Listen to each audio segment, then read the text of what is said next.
नमस्कार, मैं हूं पंकज मिश्रा और आज बात उस बड़े मुद्दे की जो देश के लाखों केंद्रीय कर्मचारियों और पेंशन भोगियों की जेब से सीधा जुड़ा है।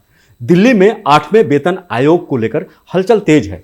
फिटमेंट फैक्टर 3.25 की मांग, साल में 2 इंक्रीमेंट का प्रस्ताव, मेडिकल अलाउंस में भारी बढ़ोतरी की चर्चा। सवाल एक ही है, आखिर कब लागू होगा 8वां वेतन आयोग और कर्मचारियों को अरियर कब मिलेगा।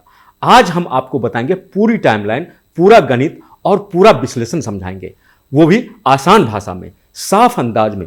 25 फरवरी 2026 को दिल्ली में national council staff side joint consultative missionary की ड्राफ्टिंग कमेटी स्तर पर अहम बैठक हुई। इस बैठक की अगुवाई शिव गोपाल मिश्रा ने की। केंद्रीय कर्मचारियों की ओर से तैयार विस्तृत ज्ञापन आयोग की अध्यक्ष रंजना प्रकाश देसाई को सौंपा गया। इस ज्ञापन में वेतन संरचना, फिटमेंट फैक्टर, वार्षिक इंक्रीमेंट, मेडिकल अलाउंस, प्रमोशन नीति, लीव इंक्रीपेशन और शिक्षा भत्ता जैसे मुद्दे शामिल थे। कर्मचारियों का कहना है कि जिस रफ्तार से महंगाई बढ़ी है उसके मुकाबले मौजूदा वेतन संरचना पीछे छूट गई है। खासकर मेट्रो शहरों में किराया, शिक्षा, स्वास्थ्य, परिवहन खर्च में भारी उछाल आया है। ऐसे में सिर्फ मामूली संशोधन से काम नहीं चलेगा। इस बार संरचनात्मक बदलाव जरूरी है। यही वजह है कि कर्मचारी संगठन पहले से ज्यादा संगठित और रणनीतिक नजर आ रहे हैं। ड्राफ्टिंग कमेटी की सक्रियता से साफ है कि वे आयोग के सामने ठोस आंकड़ों और तर्कों के साथ पेश होना चाहते हैं। फिटमेंट फैक्टर 3.25 क्यों बना अहम मुद्दा। 7वें वेतन आयोग के तहत फिटमेंट फैक्टर 2.57 तय किया गया था। इसी आधार पर न्यूनतम बेसिक सैलरी 7,000 रुपये से बढ़कर 18,000 रुपये हुई थी। अब कर्मचारी संगठन इसे बढ़ाकर 3.2 से 3.25 करने की मांग कर रहे हैं। कुछ समूह इसे 3.68 तक करने की पैरवी कर रहे हैं। अगर 3.25 का ही फॉर्मूला लागू होता है तो मौजूदा बेसिक सैलरी 18,000 रुपये की न्यूनतम सैलरी करीब 25,000 से 26,000 रुपये तक पहुंच सकती है। इसका मतलब साफ है कि सिर्फ एंट्री लेवल कर्मचारी ही नहीं, बेसिक सभी पे लेवल पर बेसिक में सीधा उछाल आएगा। डीए, एचआरए, टीए, शिक्षा भत्ता और पेंशन पर भी इसका असर पड़ेगा। यही वजह है कि फिटमेंट फैक्टर इस बार चर्चा का केंद्र बन गया है। कर्मचारी संगठनों का तर्क है कि निजी क्षेत्र में वेतन वृद्धि की दर ज्यादा है। सरकारी सेवा को आकर्षक और प्रतिस्पर्धी बनाए रखने के लिए बेहतर वेतनमान जरूरी है। बैठक में एक और बड़ा प्रस्ताव रखा गया, साल में 1 के बजाय 2 इंक्रीमेंट या फिर मौजूदा 3% वार्षिक वृद्धि को बढ़ाकर 5 या 7% करने का सुझाव दिया गया है। अगर यह प्रस्ताव लागू होता है तो केंद्रीय कर्मचारियों की सालाना आय में अस्थायी और तेजी से बढ़ोतरी होगी। उदाहरण के तौर पे अगर किसी कर्मचारी की बेसिक सैलरी 30,000 रुपये है तो 3% के हिसाब से 900 रुपये वृद्धि होती है, लेकिन 7% होने पर यह बढ़कर 2,100 रुपये हो जाएगी।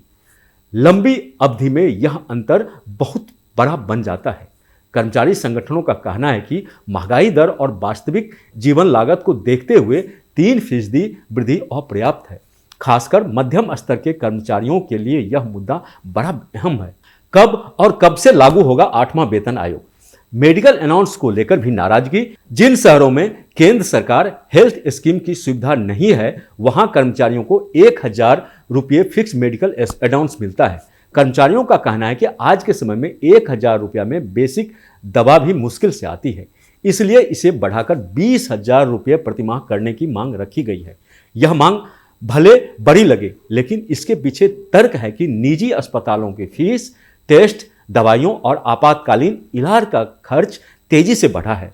बुजुर्ग पेंशन भोगियों के लिए नियमित जांच और दवाओं का खर्च अलग से, इसलिए स्वास्थ्य सुविधा को मजबूत करना समय की जरूरत है।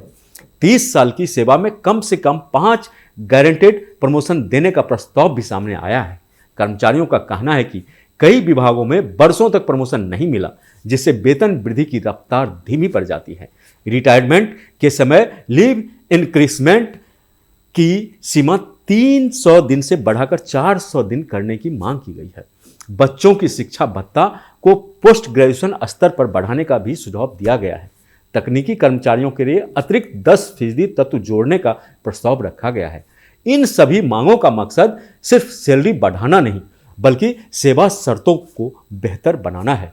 परंपरा के मुताबिक हर 10 साल में नया वेतन लागू होता है। 7वां वेतन आयोग 1 जनवरी 2026 से प्रभावी हुआ था, इसलिए स्वाभाविक उम्मीद है कि 8वां वेतन आयोग 1 जनवरी 2026 से प्रभावी माना जाए। सरकार ने 2025 में वेतन आयोग की प्रक्रिया शुरू की और करीब 18 महीने में रिपोर्ट देने का लक्ष्य तय किया गया, यानी रिपोर्ट 2026 के मध्य या अंत तक आ सकती है। लेकिन लागू करने का अंतिम फैसला सरकार या वित्त मंत्रालय के हाथ में होगा।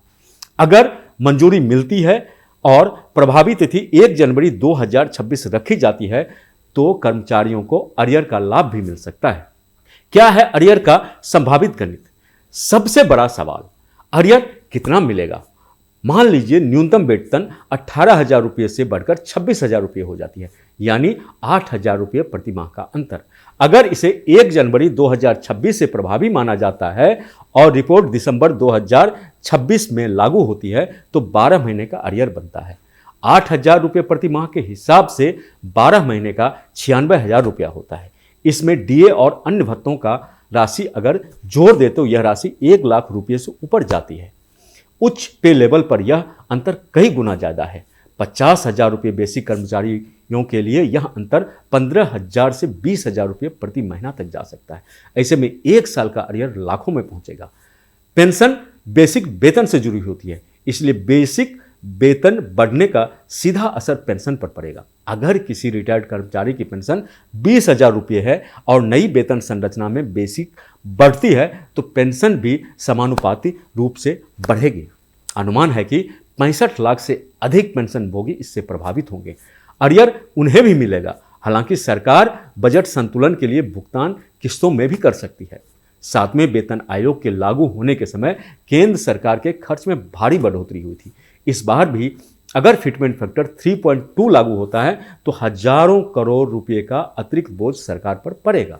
वित्त मंत्रालय को राजस्व संग्रहण, टैक्स, आय और बजट घाटे को ध्यान में रखकर फैसला लेना होगा। राज्य सरकारें भी अक्सर वेतन को केंद्र सरकार के पैटर्न पर अपनाती है, इसलिए राज्यों के वित्त पर भी असर पड़ेगा। चरणबद्ध लागू होने की संभावना। विशेषज्ञों का मानना है कि सरकार सिफारिशों को चरणबद्ध तरीके से लागू कर सकती है। पहले बेसिक संशोधन, फिर भत्तों का पुनर्गठन, अरियर का भुगतान किस्तों में। यह तरीका राजकोषीय दबाव को कम कर सकता है, लेकिन कर्मचारियों की मांग है कि महंगाई को देखते हुए देरी ना हो। 8वें वेतन आयोग को लेकर मांगें स्पष्ट है। कर्मचारी संगठन पूरी तैयारी के साथ अपनी बात रख चुके हैं। Fitment factor 3.25, 2 increment, medical allowance में भारी बढ़ोतरी, प्रमोशन और लीव इनकैशमेंट सुधार। अब गेंद सरकार के पाले में है। अगर सब कुछ समय पर हुआ तो 1 जनवरी 2026 से नया वेतन ढांचा प्रभावी माना जा सकता है। अरियर की उम्मीद भी बरकरार है, लेकिन अंतिम फैसला वित्तीय गणना और बेसिक मंजूरी कैबिनेट पर निर्भर करेगा। तो साफ है, 8वां वेतन आयोग सिर्फ वेतन वृद्धि नहीं बल्कि व्यापक सेवा सुधार का मुद्दा है।